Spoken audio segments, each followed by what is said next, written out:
Shalom, I'm Isaiah, back with another scriptural slashing on false prophets and false doctrines. And what you see here, what you see here is white boy Joey the Bum, second in command, throwing up that symbol that you brothers and sisters, many of you are familiar with out there, okay? Many people around the globe are very familiar with this symbol, which goes back to pagan worship, pagan goat worship, if you will, which goes back to the ancient world, who they call Baphomet, okay? And guess what? It's in the Bible. Let's read Leviticus 17:7.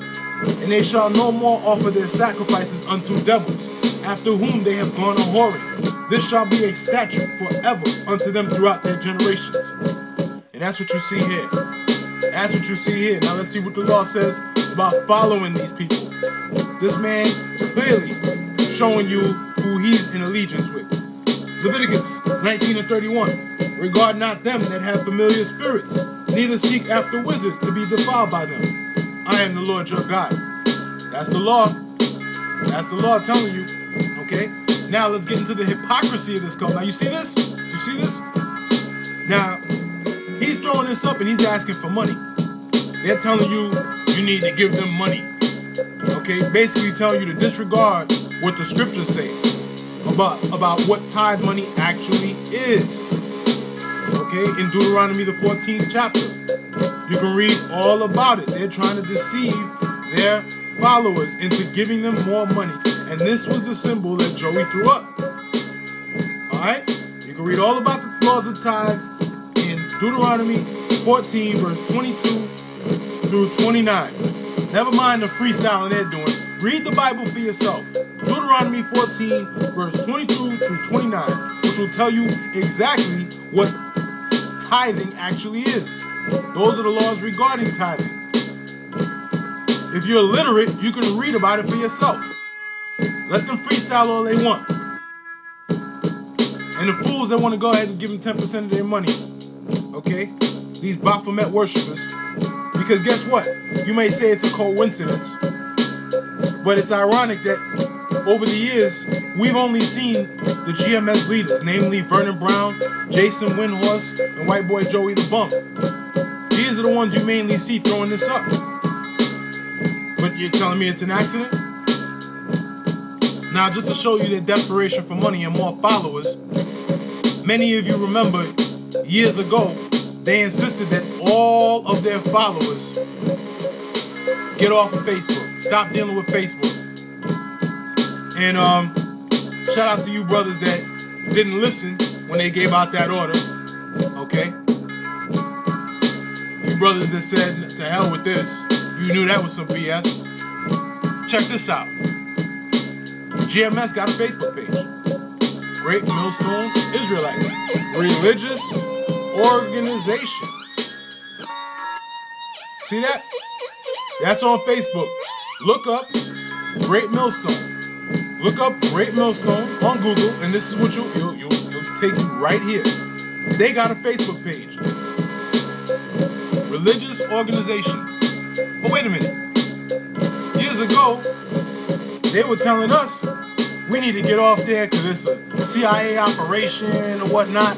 But really, the ones that know the things that go on behind the scenes, the ones that got their eyes open and pay attention, you know that it's because the Torah-only Israelites were confounding them. They were getting confounded. And the flunkies were going back and asking questions to these so-called elders. Can you explain these scriptures to me?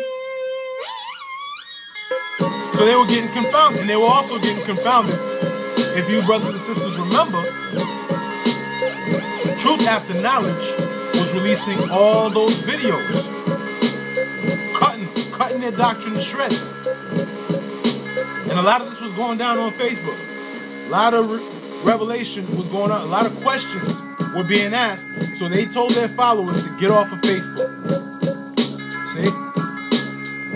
Because they didn't want to look bad. But they told brothers and sisters to get off of Facebook. But apparently, They never got off. What happened? Hey, Vernon, I thought it was a CIA operation. What's going on? Oh, wait. You are CIA.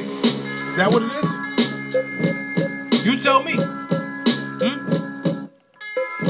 What distraction are you going to come up with, Vernon? What distraction will you come up with this time? There's no way to cover this. None whatsoever. Oh, and before I step off, how about we go into what the law says about dealing with a warlock or a witch. I'm sorry, I was going to say Ecclesiastes, but this is Exodus 22 and 18. Thou shalt not suffer a witch to live. See this here? This is witchcraft.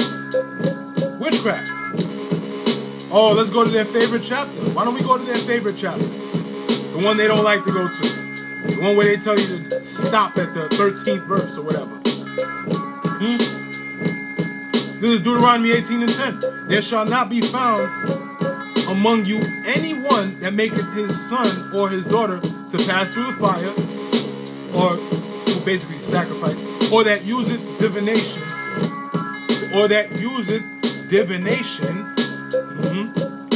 or an observer of times, or an enchanter, or a witch. And you know what it says in the 20th to the 22nd verse of this chapter.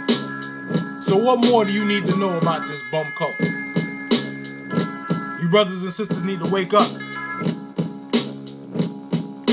You guys that are in this cult, you know that what I'm saying is true. I suggest you say your prayers. Shalom.